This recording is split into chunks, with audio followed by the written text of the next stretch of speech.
Yes, bwana, huyu ni Stefan Mwamba wa Wagadugu.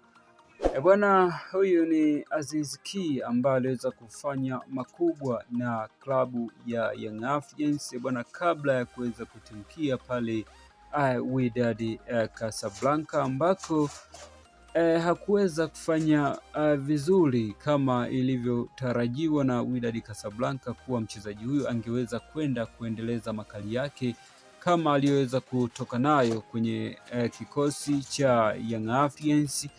Bwana, kwa hivi sasa nini ambazo taarifa zinamhusu Stefan Aziz Ki Mwamba wa Wagadugu kuweza kurejea hapa nchini Tanzania kwenye kikosi cha Young Africans? Bwana, kwanza kabisa basi hakikisha unagusa maneno yaliyoweza kuandikwa subscribe chini ya hii video yako, na kisha tutoke alama ya kengele pia na kisha unagusa ili usiweze kupitwa na notification za kazi zetu pale tutakapoweza kuziachia ndani ya masaa 24 kutoka nchi lako pendwa kabisa ya Bongo Sports Data.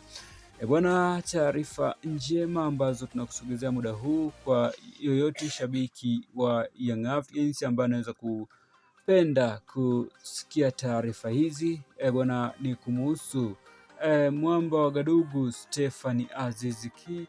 Bwana, tayari ameshaweza kufanya mawasiliano na Young Africans, na muda huu tunapoweza kukutangazia taarifa hizi njema bwana, Stefan Aziz Ki Mwamba wa Wagadugu yupo hapa nchini Tanzania kwa ajili ya kuweza kumalizana na Young Africans kuweza kuitumikia Yanga kwa mara nyingine tena bwana. Hii ni Bongo Sports Data. Hii ndio inaweza kusogezea taarifa hizi zinazomhusu Stefan Aziz Ki Mwamba wa Wagadugu.